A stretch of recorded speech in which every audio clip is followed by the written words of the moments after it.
उड़ीसा प्रांत में जगन्नाथपुरी में एक भक्त रहते थे, श्री माधवदास जी। श्री माधवदास जी अकेले रहते थे, किसी से कोई लेना देना नहीं था।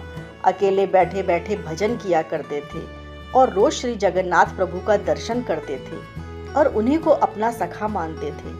प्रभु के साथ खेलते थे, प्रभु इनके साथ लीलाएं किया करते थे।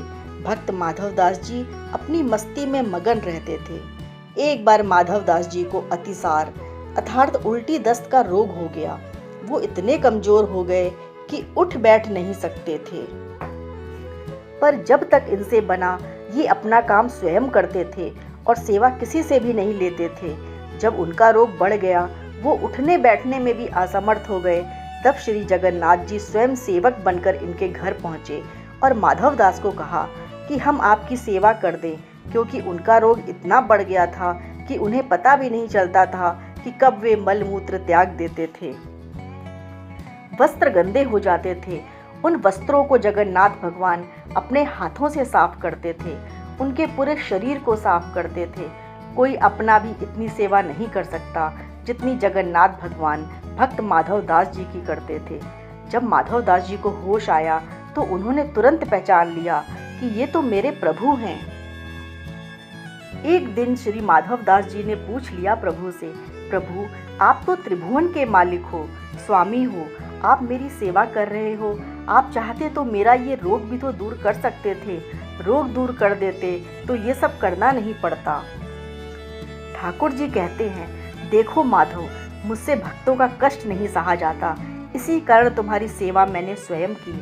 जो प्रारब्ध होता है उसे तो भोगना ही पड़ता है। अगर उसको इस जन्म में नहीं काटोगे तो उसको भोगने के लिए फिर तुम्हें अगला जन्म लेना पड़ेगा, और मैं नहीं चाहता कि मेरे भक्त को जरा से प्रारब्ध के कारण अगला जन्म फिर लेना पड़े।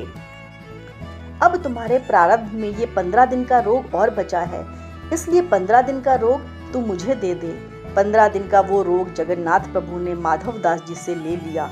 आज भी वर्ष में एक बार जगन्नाथ भगवान को स्नान कराया जाता है, जिसे स्नान यात्रा कहते हैं। स्नान यात्रा करने के बाद हर साल 15 दिन के लिए जगन्नाथ भगवान आज भी बीमार पड़ते हैं।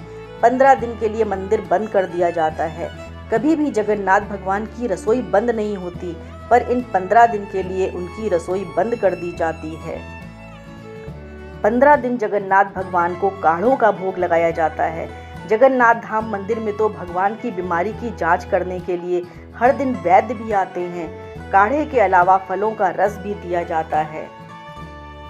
वहीं रोज शीतल लेप भी लगाया जाता है और रात में सोने से पहले मीठा दूध अर्पित किया जाता है। भगवान जगन्नाथ बीमार हो गए हैं। आराम के लिए 15 दिन तक मंदिरों के पट भी बंद कर दिए जाते हैं और उनकी सेवा की जाती है। जिस दिन वो पूरी तरह से ठीक होते हैं, उस दिन जगन्नाथ यात्रा निकलती है, जिसके दर्शन के लिए असंख्य भक्त उमड़ते हैं। खुद पे तकलीफ लेकर अपने भक्तों का जीवन सुखमयी बनाए, ऐसी भक्त वत्सलता है प्रभु जगन्नाथ जी की। जय जय श्री जगन्नाथ जी।